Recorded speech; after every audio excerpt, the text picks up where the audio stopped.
Senhor, nosso Deus e Pai, nós queremos te louvar e te agradecer, Senhor, por mais um dia de vida, Senhor.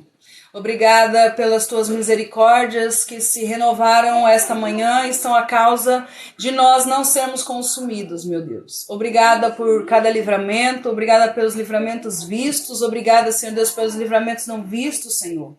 Pois, mais uma vez, a tua palavra se cumpre nas nossas vidas quando ela diz que 1000 cairão ao teu lado, 10.000 à tua direita, mas tu não serás atingido. Pois nós estamos bem guardados, Senhor Deus, que é debaixo das tuas mãos poderosas e potentes. Estamos seguros, ó Pai, no teu esconderijo, Senhor. Que o Senhor continue nos guardando, nos livrando de todo mal. Que o Senhor continue protegendo a nossa casa, a nossa família, os nossos lares. Que o Senhor continue, Senhor Deus, visitando, meu Pai, todos aqueles que nós temos apresentado em oração a cada dia.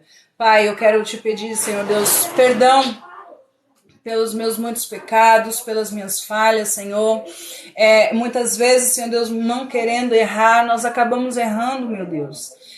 Que o teu Espírito Santo venha nos convencer, meu Pai, de todo pecado. Que o teu Espírito Santo venha direcionar, Senhor Deus, não só as nossas palavras, mas também as nossas atitudes, as nossas ações, o nosso agir, o nosso andar, Senhor. Tudo aquilo que nós viemos fazer, Senhor Deus, esteja em concordância com a tua palavra e com a tua vontade, Senhor. E assim, meu Pai, nós estaremos alegrando o teu coração, e a tua palavra diz que a alegria do Senhor é a nossa força.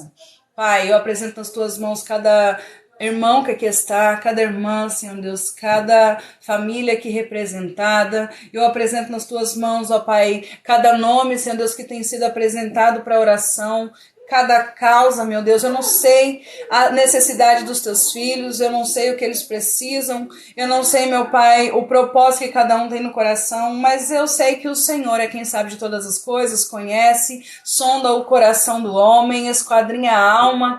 A tua palavra diz que antes mesmo da palavra chegar à nossa boca, o Senhor já as conhece, meu Pai. Em nome de Jesus, visita cada um, meu Pai, cada causa, seja a enfermidade, seja uma causa na justiça, seja uma porta de emprego, seja na área sentimental, emocional, familiar, em cada área, Senhor. Que o Senhor esteja nessa noite repreendendo todo o mal, lançando por terra, Senhor Deus, todo dado inflamado, toda seta maligna, Senhor, tudo aquilo, toda ferramenta, Senhor Deus, que foi preparada contra os teus filhos, elas não hão de prevalecer, pois maior é aquele que está conosco, maior é aquele que está conosco. A tua palavra diz: quem intentará a acusação contra os escolhidos de Deus, pois é Ele quem os justifica. O Senhor está conosco. O nosso Senhor Jesus é o nosso advogado, meu Pai. Nós te louvamos e te agradecemos porque nós não merecemos, Senhor.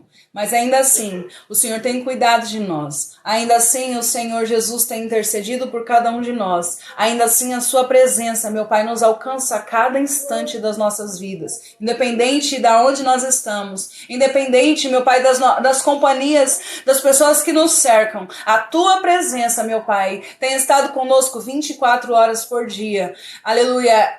E por isso nós te louvamos e agradecemos pela tua infinita misericórdia, por esse amor, por nos tornar filhos, meu Pai, por nos tornar herdeiros e cordeiros com Cristo, Senhor. Obrigada por tudo, obrigada pela tua palavra, obrigada pela iluminação do teu Espírito, Senhor, que desde já o Senhor venha manifestar a tua sabedoria no nosso meio, que não seja feita a vontade do homem, que a sabedoria do homem, Senhor, que o entendimento e conhecimento humano, Senhor, caia por terra, pois a tua palavra, Senhor Deus, ela é viva, é eficaz, ela é apta, Senhor Deus, para discernir pensamentos e intenção do coração do homem, Senhor.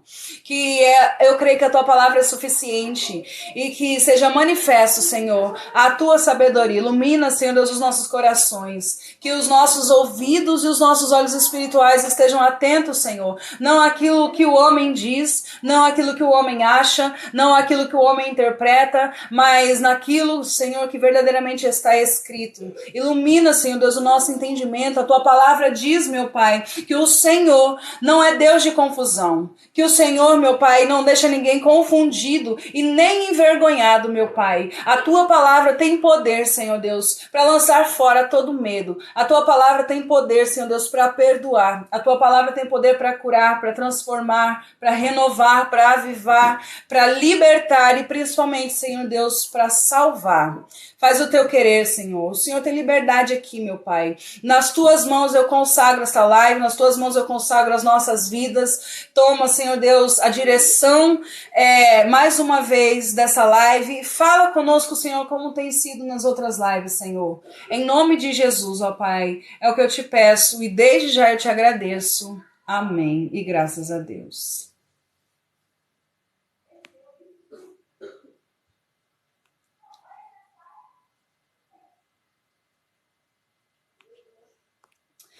Jesus te ama. Obrigada. Bora, gente. Hebreus capítulo 8. Não perturbeis o coração. Paz do Senhor, quem tá chegando. Sejam bem-vindos. Por onde eu começo?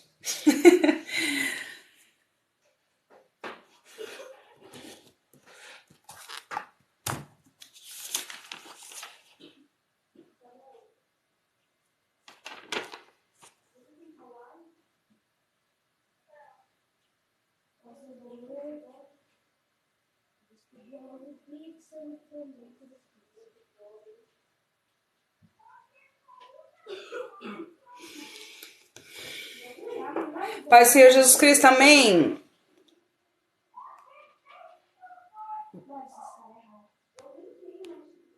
Gente, eu vou ler, tá bom? Eu vou ler. Quem tiver com a Bíblia aí, por favor, acompanhe a leitura comigo. Romanos 8, versículo 1.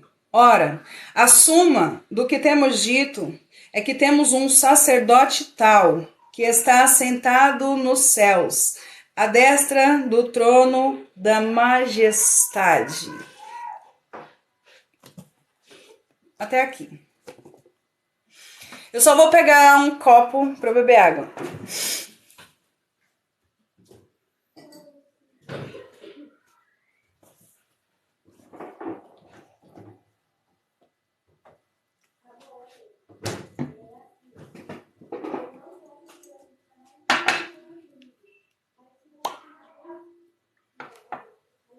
Amém, irmão Anailton. Deus abençoe. Momento água.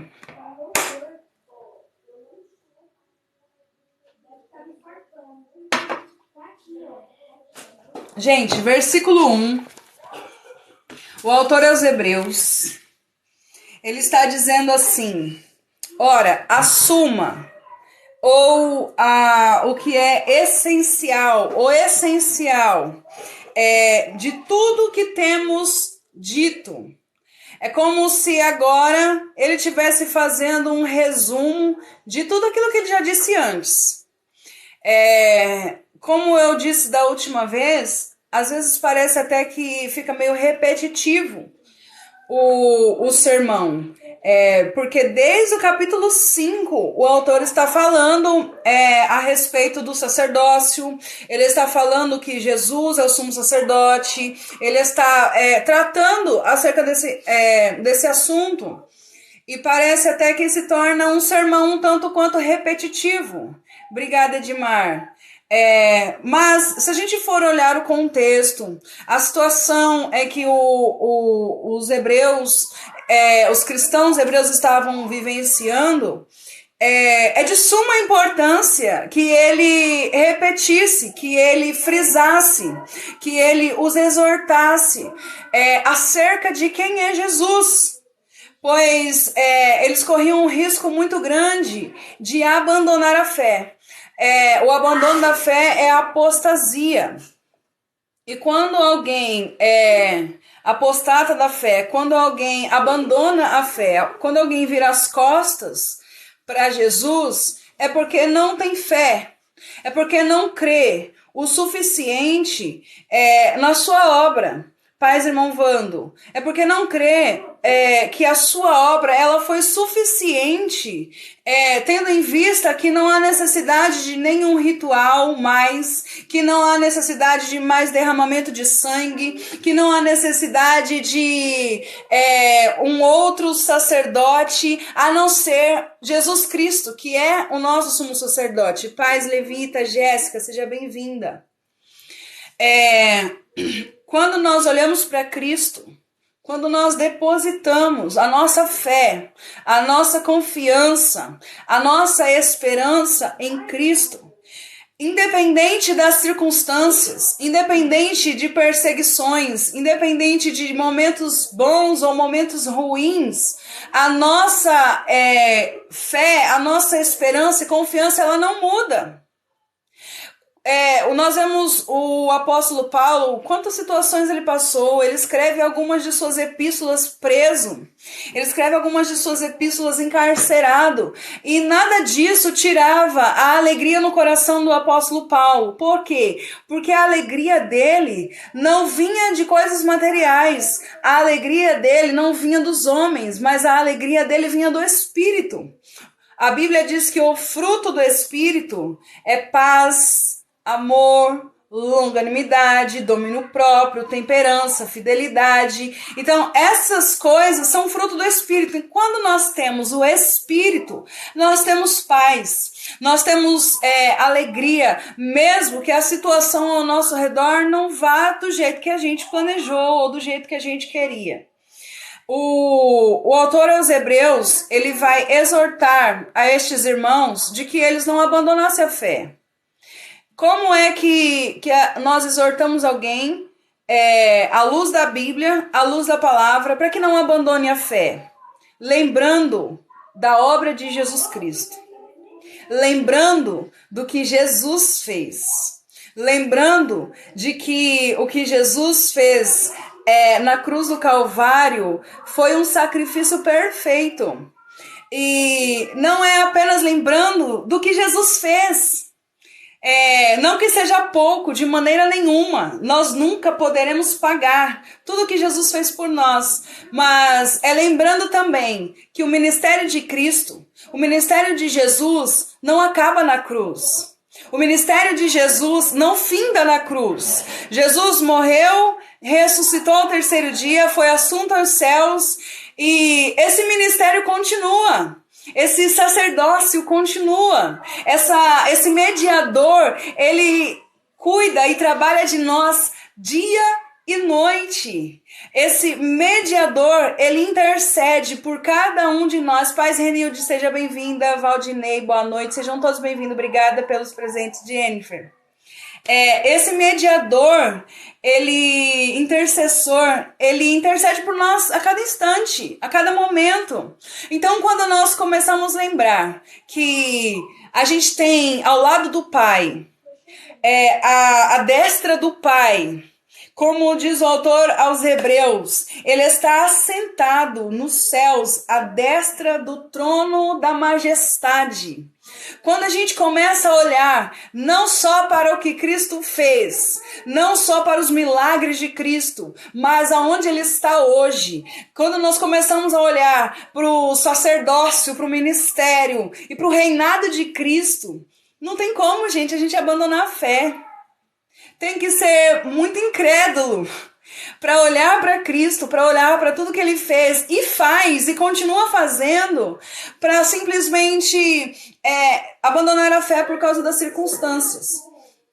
Então, o autor aos Hebreus, ele está dizendo assim, é essencial, é de suma importância que nós, de suma tudo que temos dito e que temos um sacerdote tal. Ele já disse quem é Jesus. Ele já disse que Jesus é um sacerdote na ordem de Melquisedeque. Ele explica o porquê, ele explica a diferença do sacerdócio levítico e do sacerdócio na ordem de Melquisedeque. Ele explica que o sumo sacerdote era chamado por Deus, o sumo sacerdote se compadecia das pessoas. Ele já explicou tudo isso e agora ele vai dizer assim, ó, é essencial.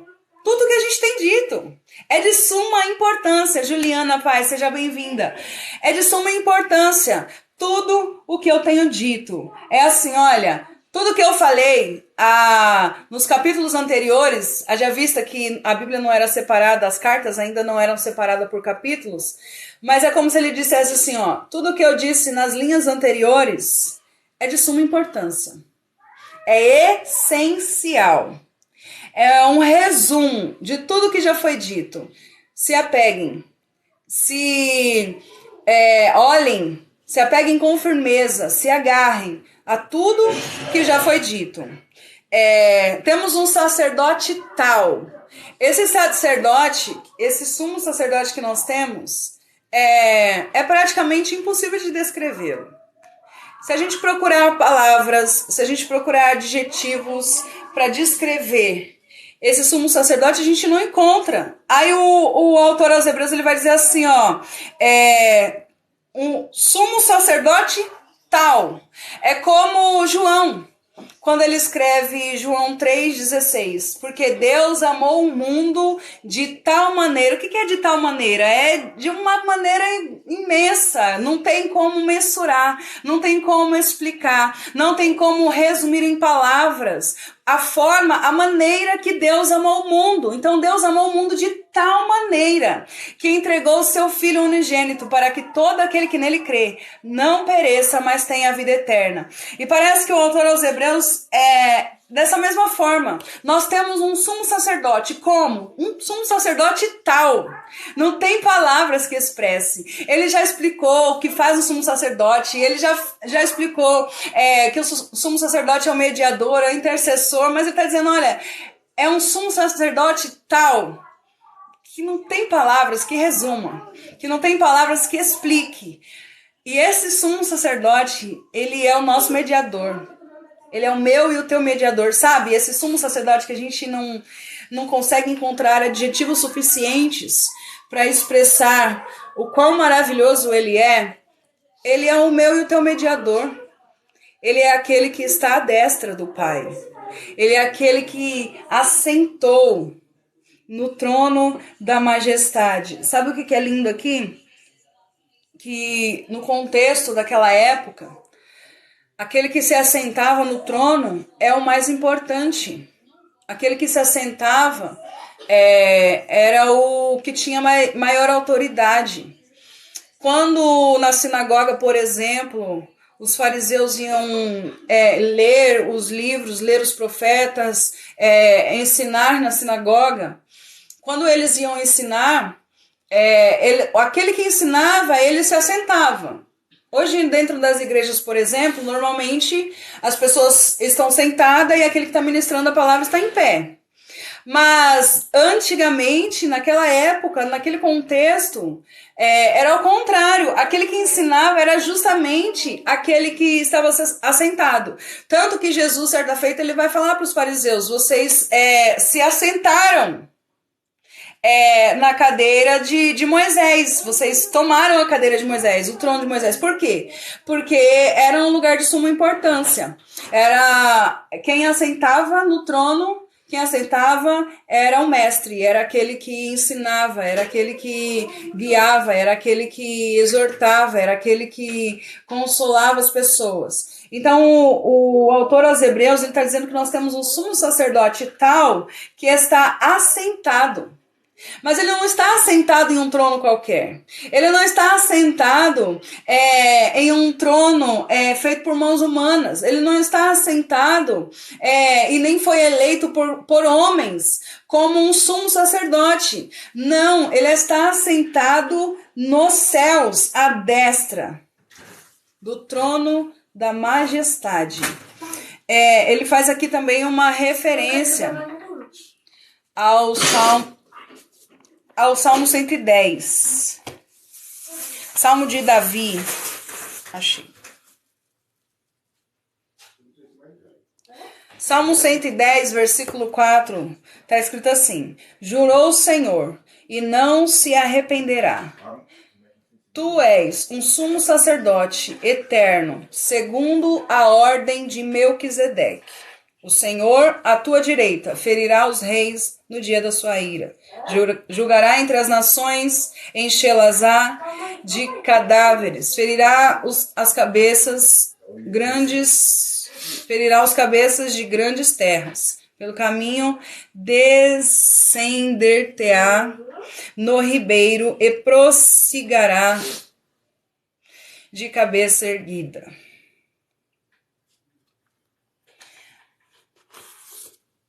O salmista Davi, ele escreve isso e mais de 400 anos, mais de 600, 700 anos depois que Jesus ele vai descer a essa terra como homem. É interessante que ele está profetizando. Isso aqui é uma profecia do Messias que havia de vir. Jurou o Senhor e não se arrependerás. Tu és um sacerdote eterno segundo a ordem de Melquisedeque. É uma profecia a respeito de Jesus. De quem é que Davi está falando? De quem é que Davi está profetizando? Quem Davi espiritualmente está vendo quando ele escreve esse salmo? O autor aos Hebreus, ele responde: é que temos um sumo sacerdote tal, que está assentado nos céus, à destra do trono da majestade.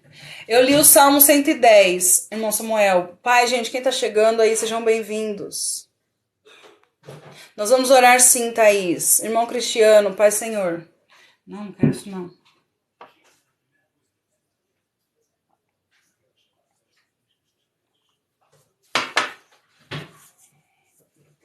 No capítulo 1 da carta aos Hebreus, no versículo 3, o autor diz assim: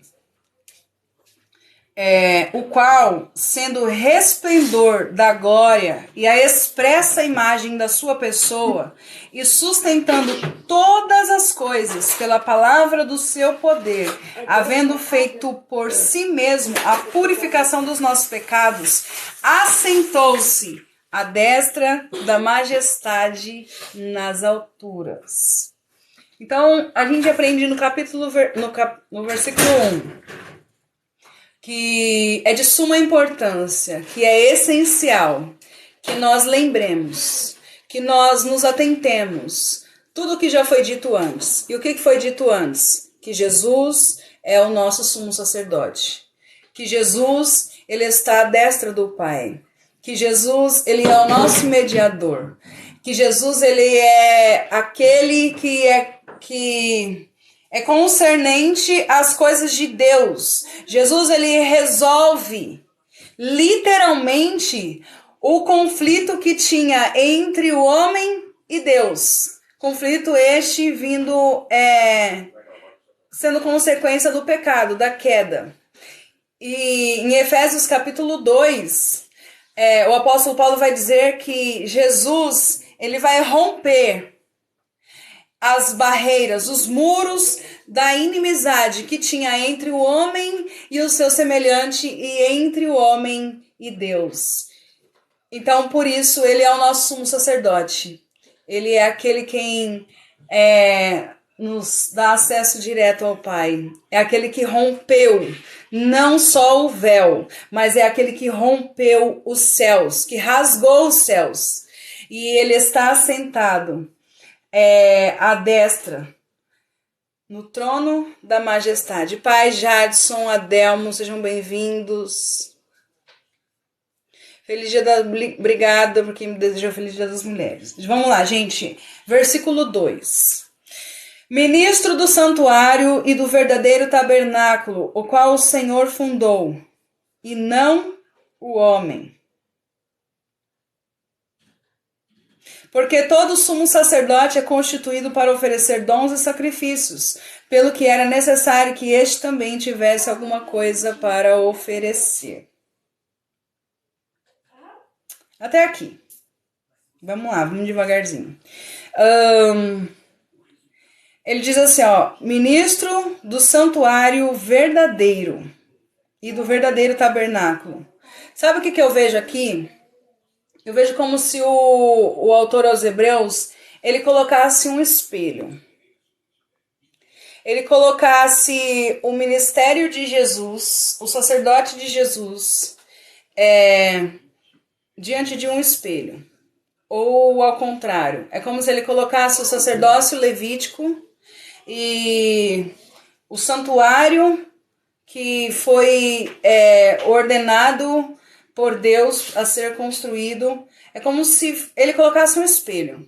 Tudo aquilo que foi no passado, tanto o sacerdócio, tanto os sacrifícios, tanto as ofertas, quanto o próprio santuário, tabernáculo, templo, era uma figura, era uma sombra do que havia de vir.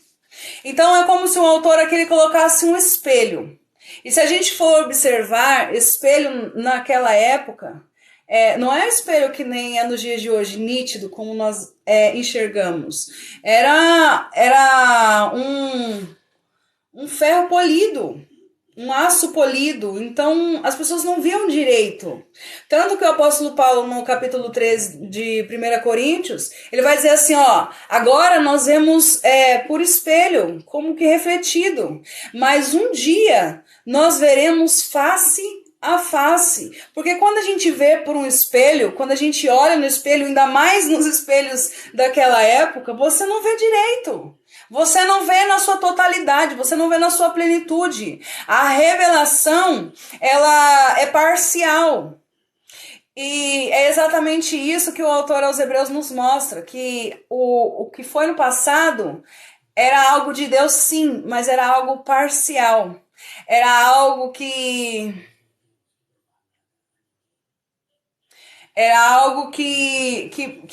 era sombra, era uma figura do que havia de vir. E ele vai dizer que o verdadeiro tabernáculo, o qual o Senhor fundou, e não o homem. Agora olha que interessante. Mas o tabernáculo da antiga aliança, o tabernáculo do Antigo Testamento, ou do Antigo Pacto, como as pessoas quiserem preferirem, aquele tabernáculo, ele foi ordenado por Deus, nos mínimos detalhes. Foi Deus que passou para Moisés, disse para Moisés como seria feito, o material que seria feito, o que Moisés iria usar, como seria a construção, quem é que usaria, quem é que poderia estar na construção, o ouro, a prata, as medidas, absolutamente cada detalhe foi moldado e foi dito pelo próprio Deus. Pelo próprio Deus a Moisés lá no monte. A gente vai ver isso um pouquinho, mas vai continuar vendo isso.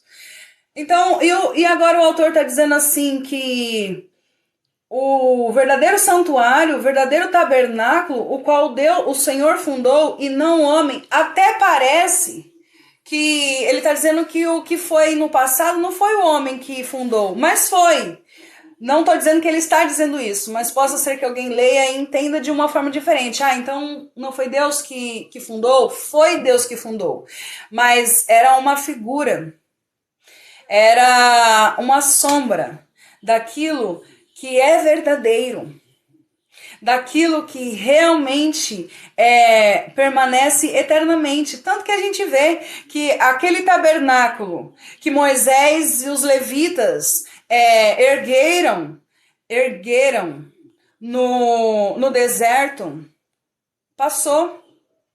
Quando Salomão agora ele ergue um templo, passou. Mas esse tabernáculo que o Senhor fundou, e não o homem, e não por intermédio do homem, Esse dura eternamente. O tabernáculo antigo foi Deus que deu a ordem, foi Deus que mandou, foi Deus que deu as medidas, o material, o ouro, a prata, tudo. Mas teve intervenção do homem. Deus deu a ordem e o homem executou.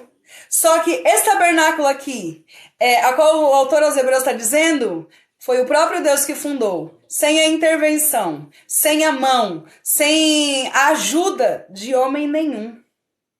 Sem a necessidade de homem nenhum pôr a mão. E esse templo, esse tabernáculo, ele é eterno.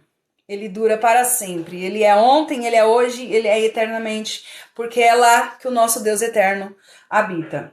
Versículo 3. Porque todo sumo sacerdote é constituído para oferecer dons e sacrifícios, pelo que era necessário que este também tivesse alguma coisa a oferecer. Irmãos, todo sumo sacerdote, eles tinham que oferecer alguma coisa ao Senhor. Paz, Andressa, seja bem-vinda. Eles tinham que oferecer alguma coisa ao Senhor.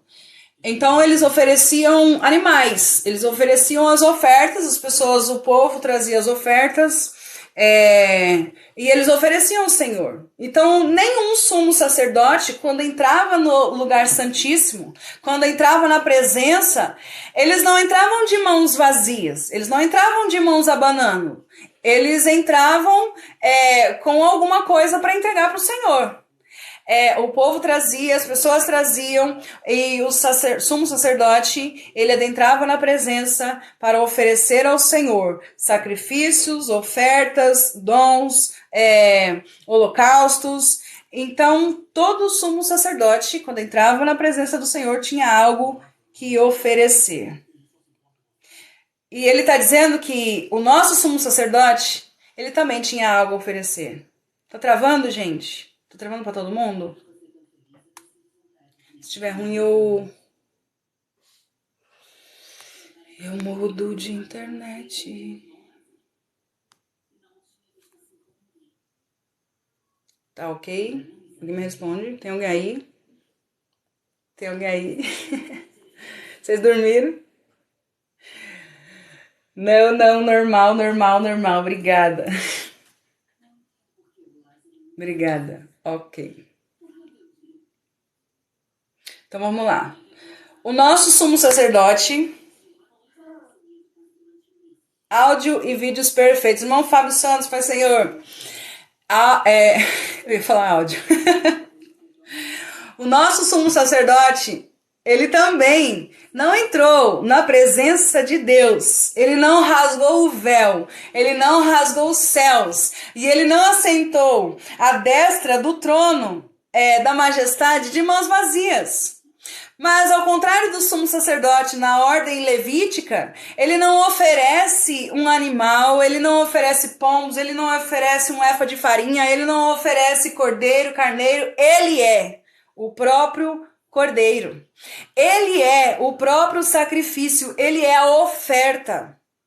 Aleluia! O João Batista, quando ele está batizando, lá em João capítulo 1, a Bíblia vai dizer que quando ele está de frente com Jesus, ele vai dizer assim: eis o Cordeiro de Deus que tira o pecado do mundo. Aleluia. Então, o nosso sumo sacerdote, ele não entrou na presença do Pai de mãos vazias. Assim como o sumo sacerdote, na ordem levítica, tinha algo para oferecer ao Senhor, tinha oferta a oferecer ao Senhor, tinha sacrifícios a oferecer ao Pai. O meu e o teu sumo sacerdote é o próprio sacrifício, é a própria oferta. O seu sangue foi derramado. Ele é o Cordeiro perfeito, imaculado, sem mancha, sem defeito, sem pecado. Aleluia, que adentrou na presença do Pai. Aleluia, no meu e no teu lugar. Versículo 4. Ora, se ele tivesse na terra, nem tão pouco sacerdote seria, havendo ainda sacerdotes que oferecem dons segundo a lei, os quais servem de exemplo, e sombra das coisas celestiais, como Moisés divinamente foi avisado, estando já para acabar o tabernáculo, porque foi dito: olha, faze tudo conforme o modelo que no monte se mostrou. Até aqui. Glória a Deus, glória a Deus. Ai, eu amo a palavra de Deus, gente. Meu Deus, me dá sabedoria. Eita, filho. Toma um xarope aqui? Você já tomou xarope? Toma. Que horas você tomou? Pai. Peraí, gente.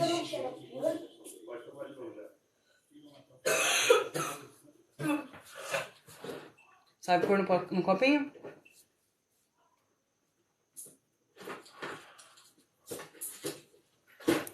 Ele é maravilhoso.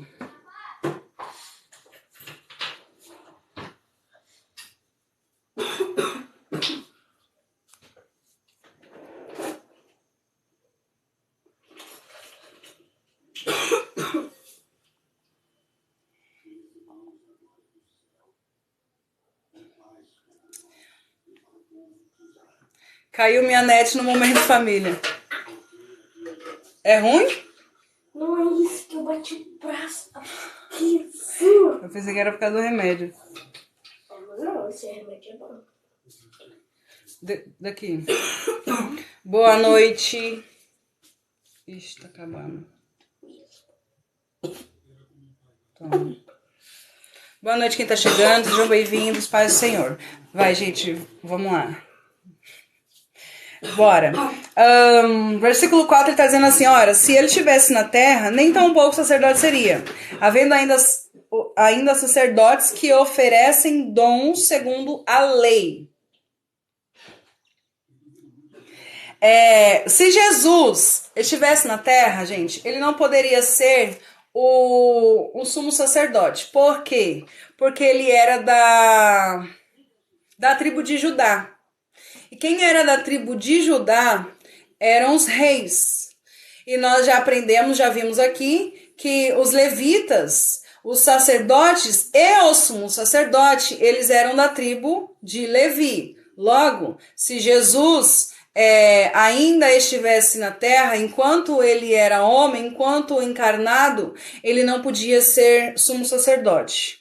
Porque ainda operava a lei, a ordem dos levitas. Versículo 5. Os quais servem de exemplar e sombra das coisas celestiais. Só um instante.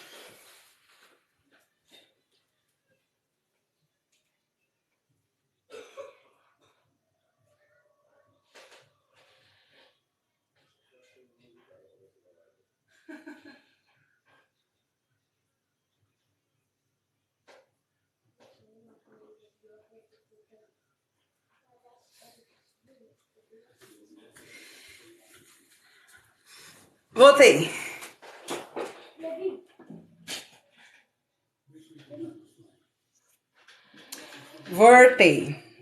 Onde eu parei? Os quais servem de exemplar sombra das coisas celestiais, os quais divinamente foi avisado. Quando eu estava preocupado. Voltei. No versículo 9, aliás, no versículo 6, ele vai dizer assim: mas alcançou ele ministério tanto mais excelente, quanto é mediador de um melhor concerto, que está confirmado em melhores promessas. No versículo anterior ele diz que ele usa a referência de Êxodo 25, se alguém quiser olhar lá, Êxodo 25 é quando Deus ele dá a ordem a Moisés, detalhadamente, obrigada Rodrigo, detalhadamente como Moisés faria, as madeiras de acácia, os utensílios de prata, os utensílios que seriam cobertos com ouro, como seria o átrio, o pátio, como seria o lugar santo, como seria o altar, como seria a arca da aliança, como seria o véu, até o véu que separava o lugar santo do lugar santíssimo. Deus explicou detalhadamente, como um mestre artesão, como é que eles fariam. E assim foi feito. Só que no versículo 6, olha só, gente, um detalhe muito importante. Não posso deixar passar aí, eu já ia me esquecendo. Um detalhe importante. Eu imagino que esse tabernáculo devia ser maravilhoso. Esse tabernáculo é coberto de prata, de ouro, de panos, de linho, sabe? As cores, até as cores Deus escolheu, gente. Até as cores Deus escolheu. A roupa do sumo sacerdote era diferente, tinha 12 pedras nas suas roupas. Deus detalhou cada coisinha. Imagina como que não era maravilhoso esse tabernáculo. Imagina como não era para um sumo sacerdote ele atravessar o véu. Ele entrar no lugar santíssimo. Imagine como não era para os levitas tocar no tabernáculo. Imagine quão precioso era para eles esse ofício. Quão gratificante era para eles esse ofício. Devia ser algo assim esplendoroso. E quando não se tem mais o tabernáculo e agora se tem o templo, de fato, porque o tabernáculo, eles estavam no deserto, tinha o tabernáculo, aí a nuvem se levantava e o povo tinha que levantar acampamento, tinha que ir lá desmontar o tabernáculo. Imagine o cuidado que os levitas tinham que ter para dobrar os tecidos, para guardar cada coisa. Imagino que isso levava dias. Para depois montar novamente o tabernáculo, cada coisa no seu lugar, no seu devido lugar, o propiciatório, a arca da aliança, enfim, todas as coisas. Mais para frente, depois de Davi, através de Salomão, vai ser erguido um templo, e aquele templo é fixo, né? Pena que não valorizar. Não é, Radassa. E esse templo era um templo fixo. Esse não precisava montar e desmontar, era um templo fixo. E esse templo, acredito eu, que devia ser tão maravilhoso ou ainda mais do que foi o tabernáculo, que era móvel. E um zelo esplendoroso. A Bíblia diz que a glória do Senhor enchia aquele lugar. A glória do Senhor enchia o templo. Quando Salomão ora, os levitas começam a tocar e a glória do Senhor é tamanha que eles não puderam nem ficar em pé. Eles não tinham forças nas pernas para continuar em pé. Em Isaías capítulo 6, a Bíblia diz que quando Isaías ele entra no templo, a orla de Deus enchia o templo. A glória de Deus era tamanha e ele pode contemplar o trono de Deus quando ele olha para o alto. A glória de Deus enchia o templo de forma que os umbrais tremiam. Irmãos, a glória de Deus enchia aquele lugar. O salmista Asaf, ele vai dizer que os pés dele quase se resvalaram. Ele para de olhar um pouquinho, sabe, para Deus e começa a olhar para o homem, ele começa a olhar para o ímpio, para a recompensa dos ímpios, ele começa a olhar para a prosperidade dos ímpios. E a Bíblia diz que ele vai dizer assim, olha, no Salmo 73, até que eu entrei no santuário do Altíssimo. Vocês têm noção? Vocês têm noção de que era o único lugar Obrigada, quem está me desejando feliz Dia das Mulheres. Coisa grandiosa, tudo ensinado pelo próprio Deus. Vocês têm noção de que Deus, o Altíssimo, o Soberano, o único Deus, aquele que tem nas mãos todo o poder e autoridade, aquele que deu limite, colocou limite às águas do mar, é aquele que chama e conta as estrelas no céu, conhece, sabe o nome de cada uma delas e tamanha a sua força, o seu poder, que quando ele as chama, nenhuma delas vem a faltar. Esse Deus, Esse único Deus, quando ele se apresentava, quando a sua glória era manifesta, era em um único lugar, em um templo, que ele arquitetou, que ele desenhou, que ele detalhou e que o homem construiu. Agora, se tudo isso já era maravilhoso, se tudo isso já era lindo, se tudo isso era quase que perfeito aos nossos olhos, eu digo quase porque perfeito é justamente esse que o autor aos Hebreus está dizendo, que é o que o verdadeiro santuário, o verdadeiro tabernáculo que Deus fundou, que o Senhor fundou. Imagina hoje, imagina como não é esse santuário. Imagina como não é esse tabernáculo do Deus que nós servimos, invisível. Então, por isso que eu falei que é como um espelho. Se a gente começa a imaginar como que era a presença de Deus enchendo o templo, como era maravilhoso cada detalhe do templo, isso tudo era um espelho. Isso tudo era uma sombra.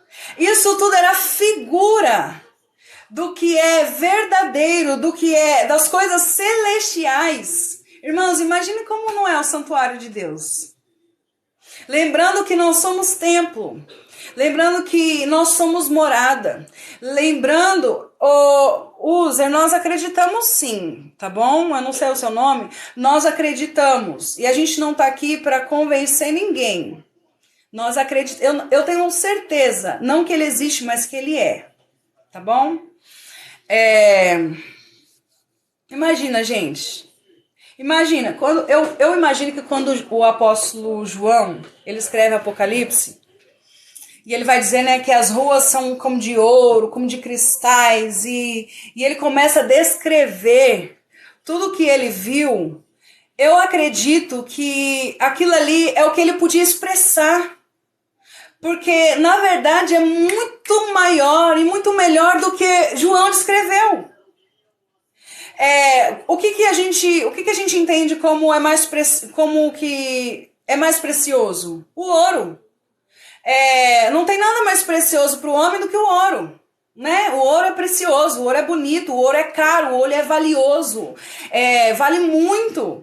Então, o apóstolo João, ele compara as ruas como de ouro, mas é porque é o que ele via. O que eu posso comparar? O ouro.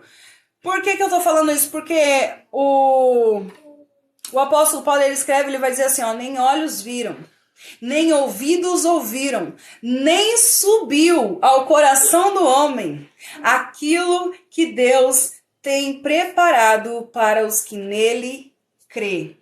Então, se o apóstolo João, ele fala de ruas de cristais, ele fala de ouro, ele fala de... Ele tá descrevendo algo que ele viu da melhor maneira que ele pode descrever. Mas eu acredito que é muito melhor do que aquilo. Eu acredito que é muito melhor do que João ele pôde descrever. Eu acredito que é muito, infinitamente maior, melhor, mais bonito, mais esplendoroso do que o apóstolo João conseguiu descrever. Aleluia. Aleluia. Estava escrevendo, eu vi, irmão Samuel. Bora, vamos continuar. Mas agora alcançou ele ministério tanto mais excelente. Presbítero Erivaldo, paz.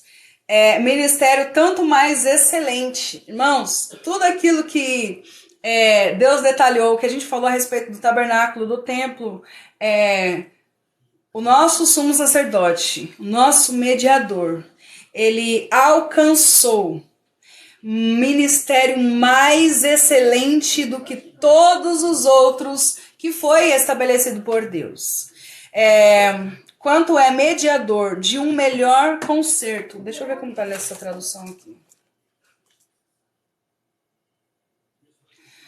Agora, com efeito, obteve Jesus ministério tanto mais excelente, quanto é ele também mediador de superior aliança. quanto é mediador de um concerto que está confirmado em melhores promessas. Comer carne de porco é pecado? Não, comer carne de porco não é pecado. Gente, olha só, a Bíblia diz assim, ó, tudo que não provém da fé é pecado. Se uma pessoa, é o que Paulo trata lá em 1 Coríntios, capítulo do 8 ao 11, se eu não me engano, ainda ele vai falar também sobre escândalo, ser pedra de tropeço. Porque assim, se eu penso que uma coisa é pecado para mim, se eu penso que aquilo me separa de Deus, se eu penso que aquilo me traz rebelião contra Deus, eu não posso fazer. Mas se eu vejo outra pessoa fazendo, porque aquela pessoa tem já o conhecimento, como Paulo diz, o conhecimento traz orgulho, mas o amor edifica. A pessoa tem um conhecimento e para ela não é pecado. E eu passo a fazer... porque para ela não é pecado, eu estou indo contra a minha própria fé. É por isso que está escrito, aquilo que não provém da fé é pecado. Shalom, Linderberg, paz do Senhor, seja bem-vindo. Aquilo que não provém da fé é pecado. Biblicamente, nós podemos comer carne de porco que não é pecado, tá bom?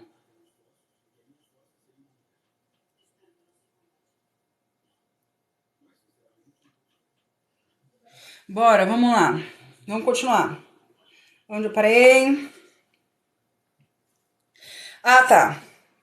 Versículo 6. Quanto é mediador de um melhor concerto, que está confirmado em melhores promessas. Gente, uma coisa que a gente precisa entender.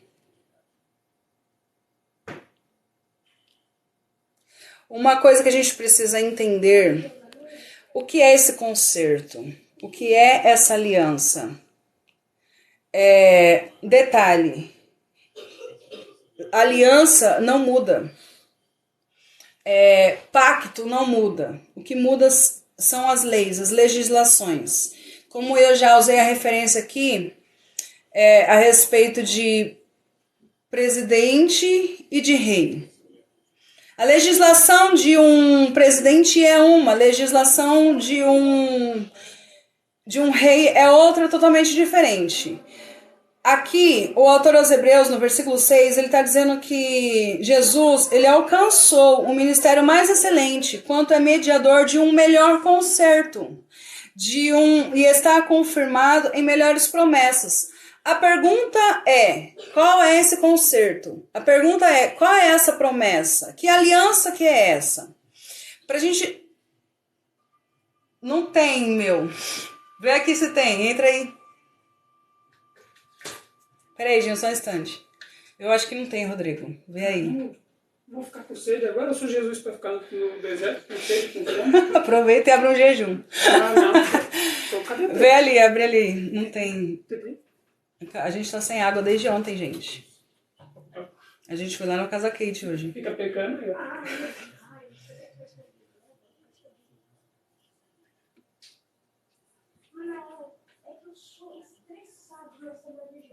Muito boa sua explicação, Malaquias 3,6. Porque eu, o Senhor, não mudo. Por isso vós, ó filhos de Jacó. Abre ali, ô Rodrigo, vê se tem.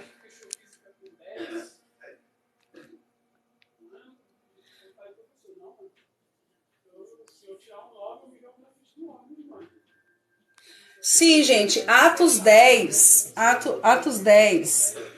eu tô vendo uns comentários subir aí, eu não quis falar sobre isso pra gente não perder o foco de Hebreus, mas Atos 10 não fala no sentido literal sobre comer carne de porco ou não. O contexto ali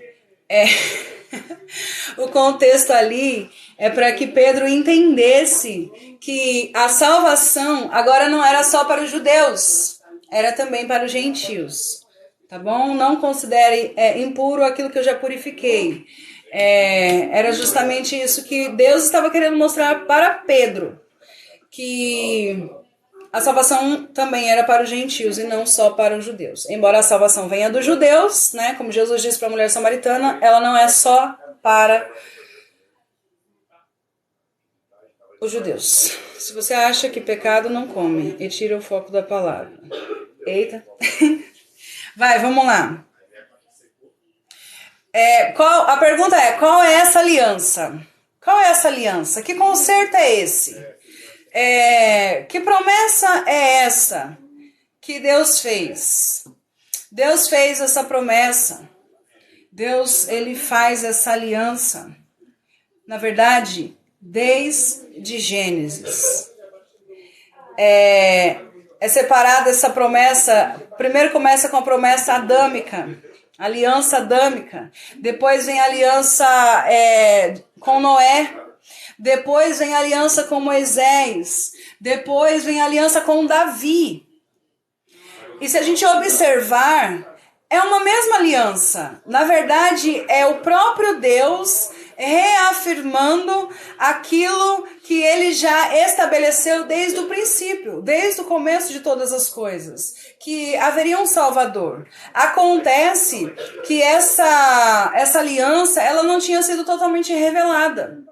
Por exemplo, em Gênesis, eu vou ler para vocês, Gênesis capítulo 3.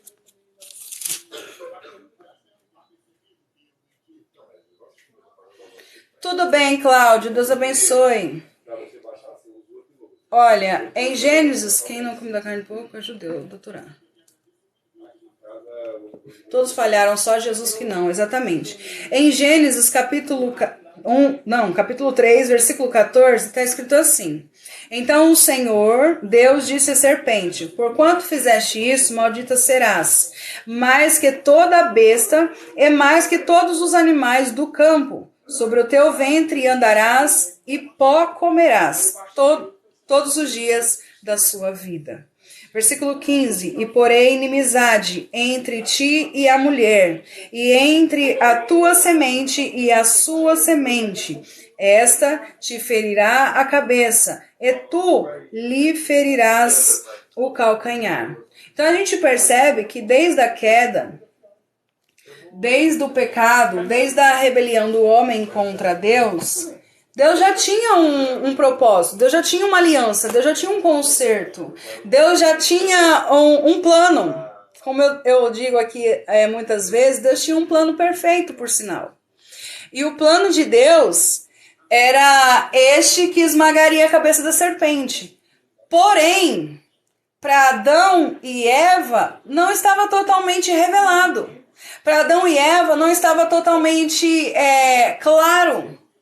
Mas isso não quer dizer que eles não esperavam alguém que fosse os redimir. Assim como foi com Abraão, assim como foi com Moisés, assim como foi com Noé, depois com Moisés, assim como foi com Davi. Deus ele vai revelando parcialmente, progressivamente, a aliança que ele tinha com os seus. E qual é essa aliança, Aline? Qual é essa promessa? Quando é que Deus ele fala a respeito da nova aliança?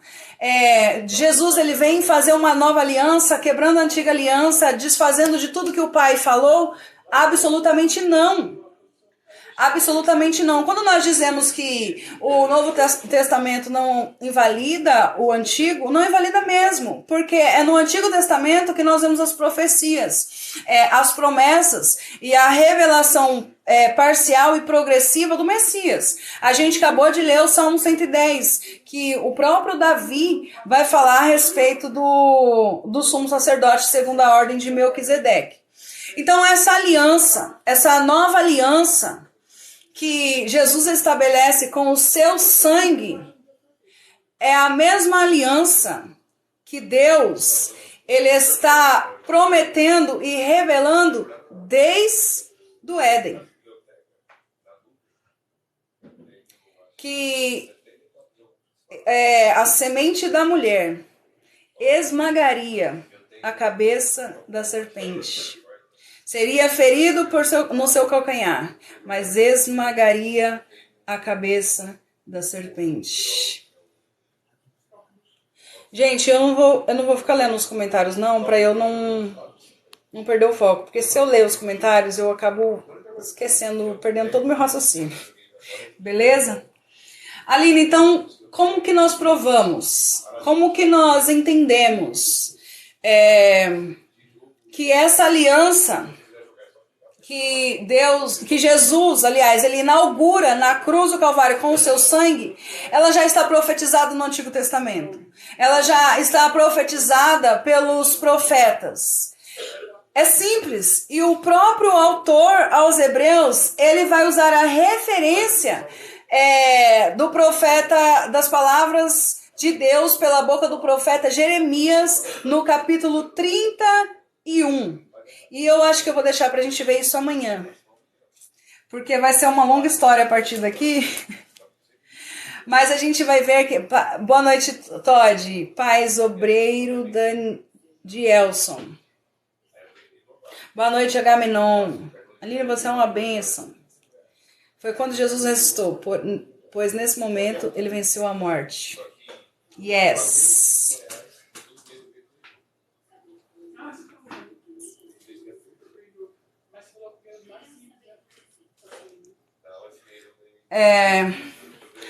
Nós vamos falar amanhã. Eu vou deixar para falar amanhã porque vai ser um pouco extenso. Sobre essa aliança. Essa aliança que Deus ele fez. Na verdade, Deus ele vem renovando e revelando progressivamente essa aliança. Aline, o sinal do arco-íris tem a ver com aliança? Sim, Maurício, tem tudo a ver com aliança. Tem tudo a ver. Olha só, a aliança que Deus fez com o povo, desde sempre, todas as vezes, elas têm as suas marcas visíveis. Por exemplo, da parte de Deus, essa promessa, esse juramento que ele faz, é a palavra dele que está em jogo. A palavra dele é uma marca visível de que essa aliança foi estabelecida por ele. Outra feita é quando ele coloca o arco nos céus. E a marca visível por parte dos homens é a circuncisão, é a Páscoa. Quando os hebreus comemoravam a Páscoa uma vez por ano, comemoravam a saída do Egito. Isso é uma marca visível da aliança que Deus tinha feito, da liberdade. Que mais? Quando Deus tem várias alianças, algumas já cumpridas e outras que se cumprirão. Pelo visto, um novo caminho que ele nos consagrou pelo véu, isto é, pela sua carne. Eu achava que só Deus era onipresente. Mas olha, você de qual igreja? Eu congrego na Assembleia de Deus. Gente, quer ver uma outra marca visível dessa aliança feita por Deus? É a circuncisão, é a guarda do sábado. Tudo isso eram marcas visíveis. Quando existe um casamento, quando duas pessoas se casam, qual é a marca visível desse compromisso? É a aliança. Então, é uma marca visível. Eles fazem um juramento, eles fazem uma promessa, eles assumem um compromisso, mas a marca visível desse juramento é a aliança. Ah, sim, legal. Seja bem-vindo, Rogério. A marca visível é essa aliança. É a mesma coisa quando Deus ele vem estabelecendo aliança desde Adão. Aliança adâmica, aliança com Noé, aliança davídica, aliança mosaica. E aliança através de Jesus Cristo. O que mais que eu ia falar? Lembrei. É relacionado à nação de Israel. É sim, Adelmo. É sim. Lembre que eu ia falar.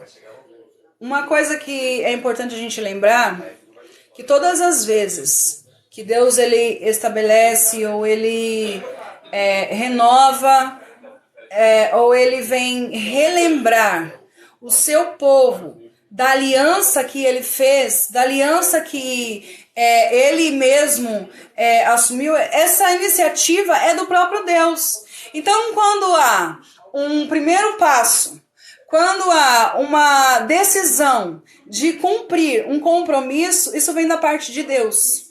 Mas quando há uma quebra de aliança, isso vem da parte do homem.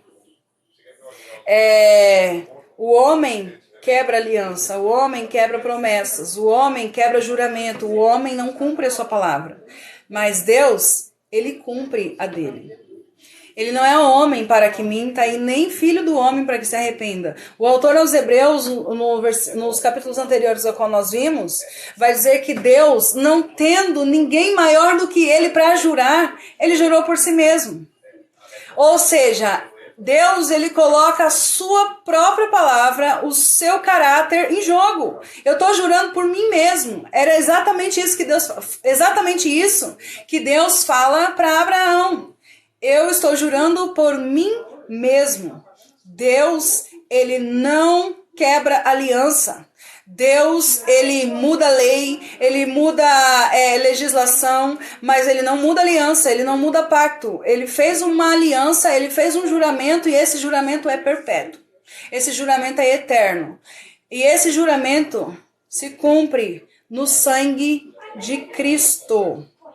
No sangue de Jesus. Essa aliança, a marca visível antes era a circuncisão. A marca visível antes era a guarda do sábado. A marca visível antes era a Páscoa. Porém, a marca visível hoje é o sangue de Jesus. Lembra quando Deus fala para Moisés que eles deviam matar um cordeiro, imolaram um cordeiro e passar o sangue nos umbrais da porta, que o anjo da morte passaria, e aqueles que tivessem o sangue nos umbrais da porta, o anjo da morte não passaria por lá? Isso era uma marca. Isso era uma marca de uma aliança, de uma promessa, de um juramento que o próprio Deus fez. É a mesma coisa o sangue de Cristo. O sangue de Cristo é a nossa marca visível da aliança, feita, estabelecida e cumprida por Deus. Aline, toda a aliança, toda essa nova aliança já foi cumprida? Não. Essa aliança de Deus, ela é eterna, ela é antes, ela é agora e ela é vindoura. Como assim? Porque existem muitas promessas e muitas profecias do Antigo Testamento que já se cumpriram, mas existem algumas que ainda não se cumpriram. Como, por exemplo, a volta dele. Ele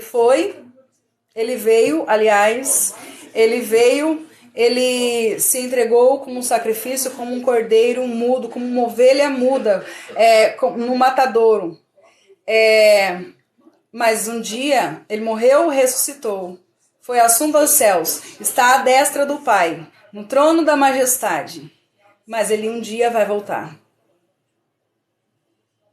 Um dia ele há de voltar para buscar um povo lavado e remido pelo sangue do Cordeiro.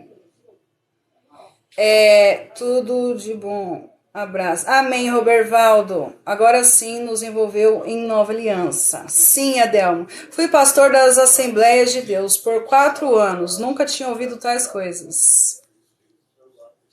Ai, gente, quando as pessoas costumam rotular, né? As pessoas, não estou falando que é o caso do irmão aqui, que foi pastor. Mas, por exemplo, as pessoas perguntam, Aline, você congrega aonde? Aí quando eu falo na Assembleia, as pessoas me tomam como aquela assembleiana, aquela pessoa que não entende, não conhece a Bíblia, não lê a Bíblia. Gente, eu congrego na Assembleia, mas eu leio a Bíblia, tá bom?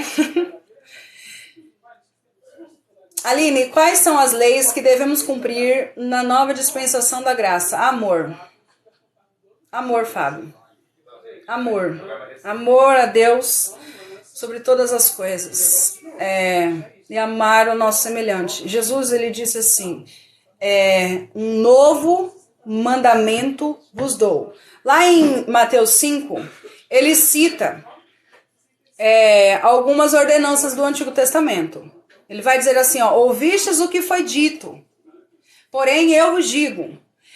Então, várias vezes ele vai dizer, ouvistes o que foi dito. O que foi dito? Estava na antiga aliança, nos mandamentos. Aí ele vai dizer, porém eu vos digo. Jesus, ele vem nos dar um sentido, e o sentido de tudo é o amor. Quando nós amamos a Deus sobre todas as coisas, com todo o nosso entendimento, nós obedecemos a Deus. Nós servimos a Deus, nós vivemos para Ele, nós vivemos a vontade dEle em função daquilo que é a vontade dEle. Quando nós amamos o nosso semelhante, não como a nós estava escrito antes, mas Jesus diz assim, olha, um novo mandamento vos dou, que vos ameis uns aos outros como eu vos amei. Porque é muito fácil a gente querer amar as pessoas do jeito que a gente... Qual é o ditado que a gente vê por aí? A gente tem que amar primeiro a gente. Primeiro a gente ama a gente mesmo, depois a gente ama o próximo. Eu vou amar o próximo do jeito que eu me amo. Só que Jesus não diz isso. Jesus diz assim, amem o próximo como eu vos amei.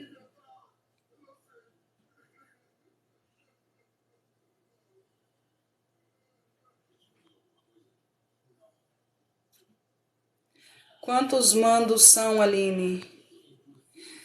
Tô gritando aqui por dentro, glória, aleluia, glória a Deus. Olha, o amor, gente, o que Paulo fala lá em 1 Coríntios 13?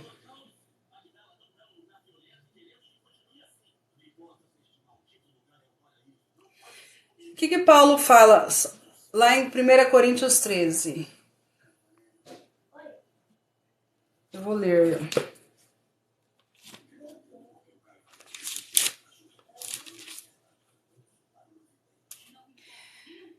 Ainda que eu falasse a língua dos homens e dos anjos e não tivesse amor, seria como o metal que soa, como o sino que tine.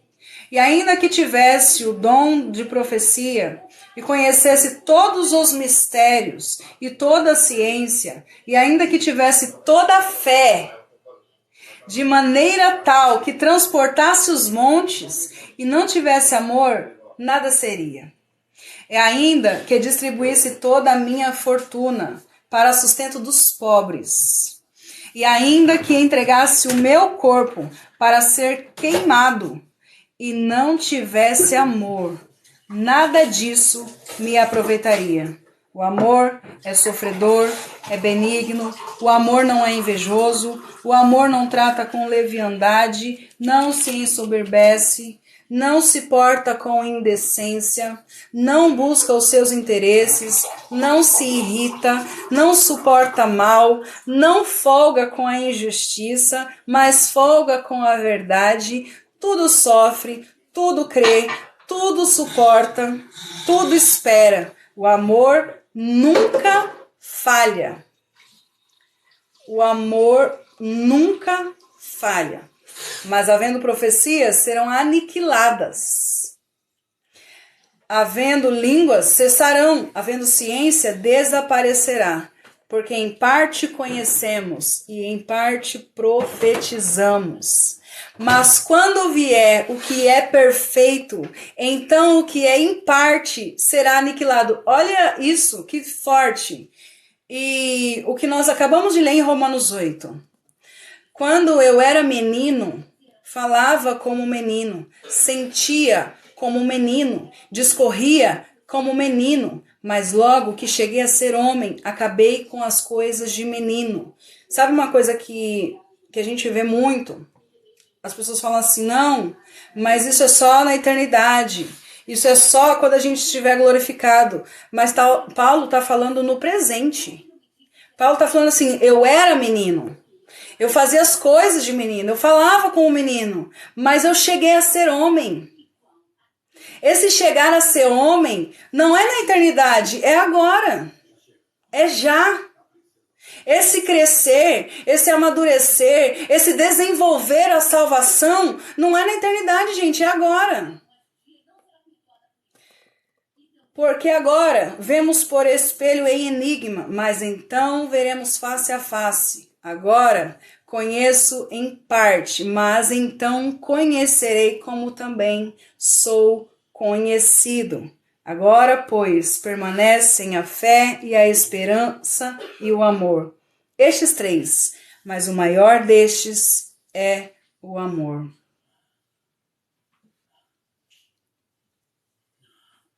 Olha só, os fariseus. O irmão Luiz, desculpa se o irmão se sentiu ofendido. É porque aqui na plataforma as pessoas gostam muito de rotular as outras pessoas. Assembleiano, adventista, não é só na plataforma, né? Isso é no geral. Calvinista, arminiano. Então tem muito esse negócio de rótulo. Eu sou da Assembleia, e quando as pessoas perguntam aonde eu congrego, as pessoas pensam isso, né? Pensam automaticamente isso. Eu não quis dizer que os assembleianos não leem a Bíblia, mas esses são rótulos que as próprias pessoas colocam na gente. Eu dei boa noite. Boa noite, Júnior. Seja bem-vindo.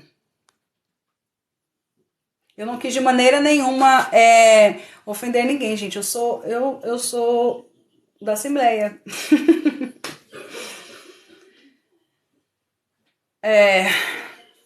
As pessoas se apegam muito com rótulos. É isso que acontece. Mas deixa isso pra lá. Bom, então é isso.